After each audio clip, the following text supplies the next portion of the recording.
Hello, ஒரு நிமிடம். இன்றைய தியானம் சங்கீதம் 63:3. என் உதடுகள் உம்மை துதிக்கும், என் ஜீவனுள்ள மட்டும் நான் உம்மை துதித்து உமது நாமத்தை சொல்லி கையெடுப்பேன். ஒரு போதகர் தன் ஒரே மகளுடன் திருமணம் ஒன்றிற்கு சென்று கொண்டிருந்தார். மனைவியை ஏற்கனவே இழந்து விட்டிருந்த அந்த போதகருக்கு இருந்ததெல்லாம் அந்த ஒரே மகள்தான்.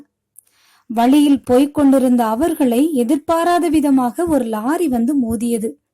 அவரும் அவருடைய மகளும் தூக்கி எறியப்பட்டார்கள். போதகருக்கு சிறு காயங்கள் தான். ஆனால் மகளுக்கோ தலையில் பலத்த அடி. நினைவிழந்தாள். புத்தி சுயாதீனமற்ற நிலையில் மருத்துவமனையில் சேர்க்கப்பட்டாள். போதகர் அடைந்த வேதனை சொல்ல முடியாதது. கர்த்தர் இப்படி என் மகளுக்கு செய்துவிட்டாரே என்று உள்ளத்திலே குமுறினார். 7 ஆண்டுகள் ஓடி மறைந்தன. ஒரு நாள் அவர் தன் மகளை காணும்படி உணவை எடுத்துக்கொண்டு சென்றபோது ஆவியானவர், மகனே, என்னை ஸ்தோத்தரி, உன் மகளுக்காக என்னை துதி என்றார்.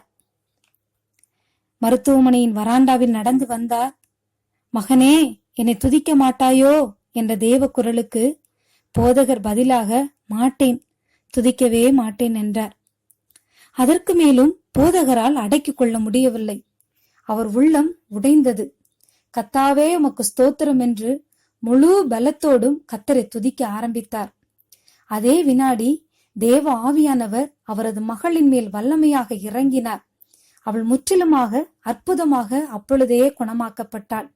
ஆம், இதே போல்தான் சில நேரங்களில் நம்முடைய இருதயமும் கஷ்டங்கள் வரும்போது கர்த்தரை துதிக்க முடியாமல் கடினமடைகிறது. ஆனால் கர்த்தரை துதித்து பாருங்களேன், எல்லா துக்கங்களும் கவலைகளும் உங்களை விட்டு ஓடி மறைவதை நீங்கள் காண்பீர்கள். ஆமேன்.